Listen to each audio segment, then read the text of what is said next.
বন্ধুরা, আমি আপনাদেরকে ফিরিয়ে নিতে চাই 2009 সালের 25শে ফেব্রুয়ারি, বিডিআর হত্যা। ওই সময় অনলাইনে রেগুলার তখনও ভিডিও করতাম একমাত্র আমি, এবং মাঝে মাঝে দু একজন কন্টেন্ট ক্রিয়েটর ছিল যারা গান টান ইত্যাদি করত। বাট রেগুলার বিভিন্ন ইস্যুতে কথা বলতাম সাউথ এশিয়াতে আমি এবং হাতে গোনা এক দুইজন। তাই তখন আমার উপরে প্রচন্ড প্রেশার ছিল বিভিন্ন তথ্য প্রকাশের জন্য, এবং নানাভাবে চাপে পড়তাম। এই কথা কিন্তু অনেকেই জানে না। 2014 পর্যন্ত অনেক কিছু মোটামুটি একাই প্রকাশ করেছি। নতুন প্রজন্ম অনেকে সেই ইতিহাস জানবে না। তথাপি একটু মনে করে দিতে চাই, 2009 সালের 25শে ফেব্রুয়ারি যখন বিডিআর হত্যা হচ্ছিল, তখন আমার কাছে অনেক মেসেজ আসছিল। এর ভিতরে আমাদের এক পরিচিত বন্ধু মনির, সে প্রকাশ করে দিয়েছিল বিডিআরে কামরুজ্জামান, লেফটেন্যান্ট কর্নেল কামরুজ্জামান যখন উনি মৃত্যুর মুখ থেকে বেঁচে এসেছিলেন, এবং তখন এরপরে দরবার হলে শেখ হাসিনাকে এই মঈনের সামনে তারা গ্রিল করেছিল। সেই অডিও আমরা প্রচার করেছিলাম। মনির প্রথমে প্রচার করে, তারপরে আমি ব্যাপকভাবে সেটা প্রচার করার কারণে 1 বছর শেখ হাসিনা ইউটিউব বাংলাদেশে 2009 সালে ব্যান করে দিয়েছিল। আপনাদের নিশ্চয়ই মনে থাকার কথা। সেই দরবার হলে এই ক্লিপ থেকে বেরিয়ে এসছে যে শেখ হাসিনা কিভাবে বিডিআর হত্যার পেছনে জড়িত, কিভাবে সে সেনাবাহিনীকে নিষ্ক্রিয় রেখেছিল। সেনাবাহিনী তখন বাইরে দাঁড়িয়েছিল একেবারে নিষ্ক্রিয়ভাবে, এবং কিভাবে সাদা ভ্যান সেখানে এসেছিল। এরপরে সাদা ভ্যান কিভাবে অ্যামুনিশন দিয়ে চলে যায় এয়ারপোর্ট হয়ে, ওই দিনই চলে যায়। এবং তারা কারা ভারত থেকে এসেছিল, কিভাবে, কোন ফ্লাইটে, এগুলো সবকিছু মোটামুটি আমরা জানি। আনফর্চুনেটলি বাংলাদেশে এখনো আসার গ্রিন সিগন্যাল পাচ্ছি না বলে আশা হচ্ছে না, বাট আসবো, এবং এই বিডিআর হত্যার সেই দিনগুলোর ব্যাপারে আমাদের অভিজ্ঞতা আমরা শেয়ার করব, এবং সেটা অত্যন্ত ইম্পর্টেন্ট। আমরা আজকে কামরুজ্জামান সাহেবের ভিডিওতে দেখলাম উনি এখনো সেই স্মৃতি মনে করে উনি কান্না করছেন, কিন্তু সেই দিন কামরুজ্জামান সাহেব সাহস করে উনি কথাগুলো শেখ হাসিনাকে গ্রিল করেছিলেন। সেই কথা আপনাদেরকে একটু স্মরণ করিয়ে দিই, নতুন প্রজন্মকে সেই কথা একটু স্মরণ করিয়ে দিই। এবং শেখ হাসিনা ভারতের সহায়তায় বাংলাদেশে গণহত্যা আসলে ওই সময় থেকেই সে শুরু করেছিল। শুনুন সেই দিন। বলে রাখা ভালো, এরপরে সেই দায়ভার পিন্টু ভাইয়ের উপরে চাপানো হয়েছিল। পিন্টু ভাইকে সে বিডিআর হত্যায় জড়িত করা হয়েছিল, যেটা কোনো ভিত্তি নেই। আপনারা নিশ্চয়ই সেই বিষয়ে যারা বিএনপি করেন তারা খুব ভালো করে জানেন। আপনার বিডিআরে একটা ডিনার দেওয়ার কথা ছিল, 24 তারিখে আপনি গিয়েছিলেন। এই 26 তারিখের ডিনার আপনি যান নাই, এবং 22 তারিখে এটা জানানো হয়েছে। এটার মধ্যে কিন্তু অনেক দ্বন্দ্ব আছে। আপনাকে কেন 22 তারিখেই বলে দেওয়া হলো যে আপনি ওখানে যাবেন না? না তো, এরকম বলেনি তো। এটা হয়েছে ম্যাডাম। নো 26 তারিখে কি আপনাদের কাছে অনেক ভুল তথ্য আছে। আমরা কেবল সরকার গঠন করছি, এত ব্যস্ত। আমি আনসারের যে ডিনার, তখন আমি বলছি যে আমি ডিনারে আসতে পারবো না, কারণ অনেক সময় নষ্ট হয়। আবার ডিডিআরে শাকিল যখন এসে আমাকে দাওয়াত দিয়ে গেছে, তখন আমি বলছি ভাই আমি তো ডিনারে যেতে পারবো না, আমি শুধু প্যারেডে যাবো। এটা তো বিডিআর পরিচালক সে নিজেই জানতো, তাকেই আমি আগেই জানাই দিচ্ছিলাম। ও আমাকে বারবার ইনসিস্ট করছিল যে আমরা চাকরি শো করবো, আপনি আসেন। আমরা দেখো এবার আমার অনেক কাজ, এত ফাইল জমে থাকে, আমি যেতে পারবো। বউ আগে থেকে তাকে জানাবো ম্যাডাম কাজে আপনার এই ভুল তথ্য হতে পারে। এত ভুল তথ্য পেয়ে যায়। ম্যাডাম ভুল হতে পারে। আপনি চারটুশোর কথা বললেন, চারটুশোতে যারা এসেছিল বাইরে থেকে, তারাই কিন্তু এই তোর লেভেলের মধ্যে ছিল। আমাদের সত্য কেন হবে না?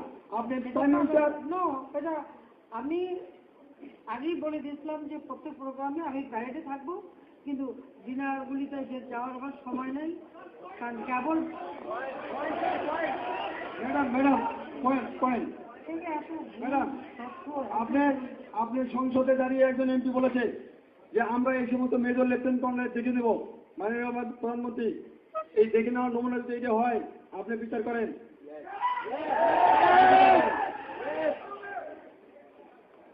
পয়েন্টগুলো বলে ফেলো প্লিজ, তাড়াতাড়ি। অনেক অফিসারের কথা বলছি ম্যাডাম, পয়েন্টগুলো। এখন পয়েন্ট বলার জন্য আরো লোক আছে।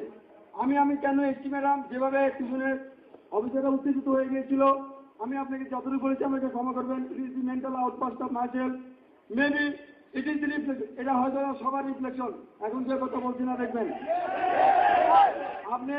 আপনাকে আমি রিকোয়েস্ট করবো ম্যাডাম, আপনি যে যাই বলুন আপনি শোনেন, আপনি যে জবাব দেন না কেন ভুল হয়ে যেতে পারে।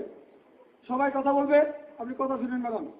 হলো পয়েন্ট যাদের আছে এখন পয়েন্টগুলো পয়েন্টগুলি বলি লেফটেন্যান্ট কর্নেল আসিফ, না, পয়েন্টগুলি বলে যাক না। হ্যাঁ, থেকে মাইক দাও। পয়েন্টগুলি বলে দিস। আমি তো আমি রিকোয়েস্ট করবো শুধু পয়েন্টগুলো দাও, বিকজ অনেকে বলতে হবে এবং আমার আসলে শেষ করুন।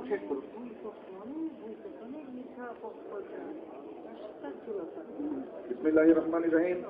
মাননীয় প্রধানমন্ত্রী, মাননীয় সেনাবাহিনী প্রধান এবং সিনিয়র অফিসার বৃন্দ, আসসালামু আলাইকুম।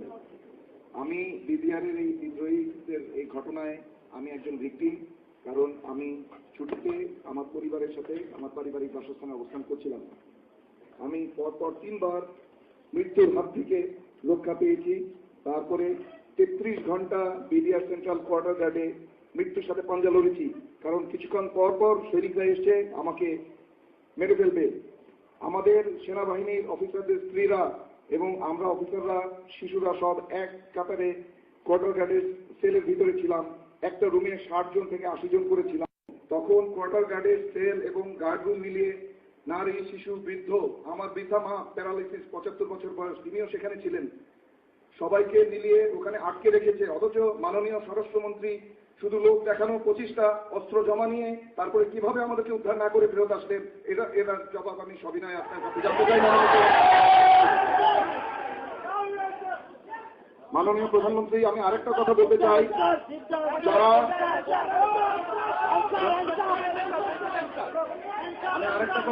মাননীয় প্রধানমন্ত্রী, যারা অত্যাচারিত হয়েছে এবং গুলি খেয়ে তখনও বেঁচে ছিল, যদি তৎক্ষণাৎ সেনাবাহিনী এবং এয়ারফোর্স দিয়ে যদি সেখানে অপারেশন চালানো হতো, অনেক গুলিবিদ্ধ অফিসার বেঁচে যেত, অনেক নারী তার সম্ভ্রম হারাতো না, অনেক শিশু তার যে ট্রমা হয়েছে যেটা সারা জীবন সে কাটাতে পারবে না। আমার ছোট শিশু 6 বছরের মেয়ে কাঁপতে কাঁপতে তার কনভালশন শুরু হয়ে গেল, এটা হতো না মাননীয় প্রধানমন্ত্রী। এই জন্য আর সবার সাথে কণ্ঠ মিলিয়ে আমি বলতে চাই, এর সত্যিকারের প্রতিকার আমি চাই মাননীয় প্রধানমন্ত্রী। ধন্যবাদ। Lieutenant colonel Kamrul Zaman,